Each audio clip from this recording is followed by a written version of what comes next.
श्राद्ध की दक्षिणा। एक बार की बात है, एक पंडित जी को बहुत दिनों तक काम नहीं मिला, तो वे एक जाट से बोले, जाट देवता, आज तुम्हारे पिता मुझे सपने में दिखाई दिए। उत्सुक हो जाट ने पूछा, क्या कह रहे थे? पंडित जी बोले, कहते क्या, तुम्हारा हाल चाल पूछ रहे थे। कह रहे थे कि बच्चों ने मुझे भुला दिया है, जिसके कारण मैं बहुत दुखी हूँ। जाट को याद आया, बोला, पंडित जी ठीक कह रहे हो, मरने के बाद मैंने पिता का श्राद्ध भी नहीं किया, शायद इसलिए दुखी हैं। तो कर डालो पिता का श्राद्ध, इसमें विलंब की क्या बात है? पंडित जी ने अपना दांव लगाया। अगले ही दिन जाट ने पंडित जी को घर बुला लिया। पंडित जी ने श्राद्ध की सामग्री में ढेर सारा माल रखवा लिया, सोना चांदी भांडे बर्तन से लेकर खाने पीने का सारा सामान।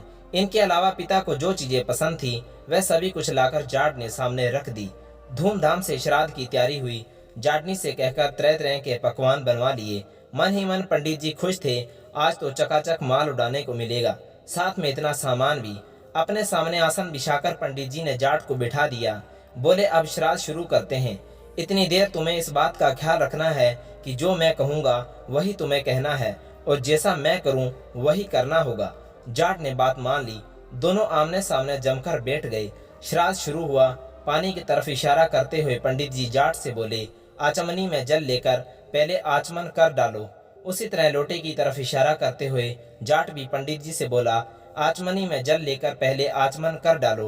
पंडित जी बोले, भाई मैं तुम्हारे लिए कह रहा हूँ, आचमन तुम्हें करना है, मुझे नहीं।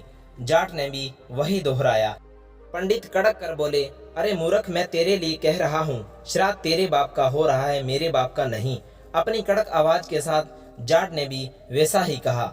अब तो पंडित जी से न रहा गया।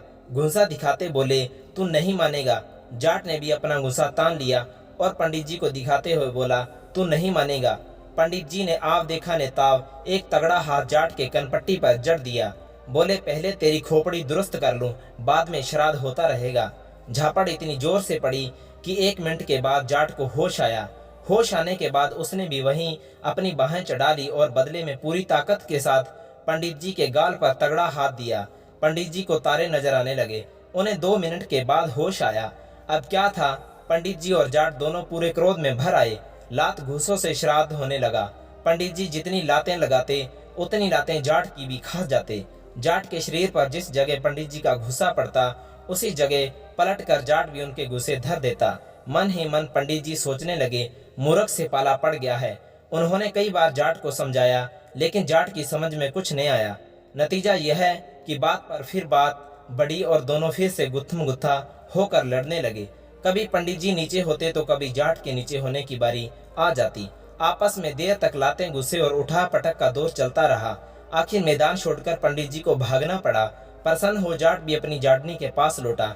जगह जगह से कपड़े फट जाने का कारण जाटनी ने जानना चाहा तो जाट ने बताया कि पंडित जी के साथ श्राद्ध कर्म करते हुए ये सब हुआ है।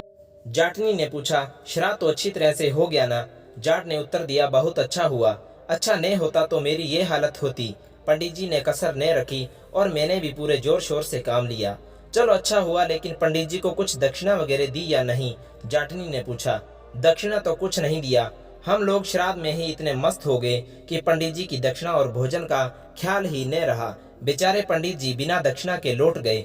अब तुम ही थोड़ा कष्ट करो, एक बड़े थाल में भोजन और साथ में दक्षिणा पंडित जी के घर पहुंचाओ, वरना श्राद्ध का कोई फल नहीं मिलेगा। सुनकर जाटनी खुश हुई। नहा धोकर उसने धुले कपड़े पहन लिए, एक बड़े थाल में भोजन रखा और पंडित जी के घर की ओर चल पड़ी।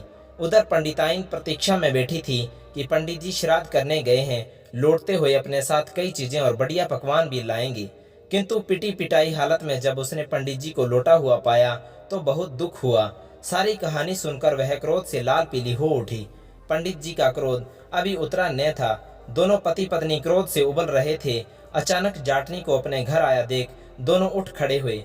गुस्से से मुट्ठियां तन गई। घर के अंदर कदम रखते ही दोनों जाटनी पर टूट पड़े। सारा क्रोध उस पर झाड़ दिया। जाटनी बेचारी चुपचाप उनकी मार सहती रही। वह सोच रही थी कि शायद उसी तरह दक्षिणा ली जाती है। काफी पिट जाने के बाद वह पंडित जी के घर से निकलकर भाग खड़ी हुई। घर पहुंचने पर जाट ने पूछा तो बोली, श्राद्ध करना आसान है, किंतु दक्षिणा देने का काम बहुत मुश्किल है। तुम अगर दक्षिणा देने जाते तो मालूम होता कि कैसे दक्षिणा दी जाती है। तो दोस्तों, कहानी अगर अच्छी लगी हो तो प्लीज़ वीडियो को लाइक और चैनल को सब्सक्राइब करना न भूलें। वीडियो देखने के लिए आपका बहुत बहुत धन्यवाद।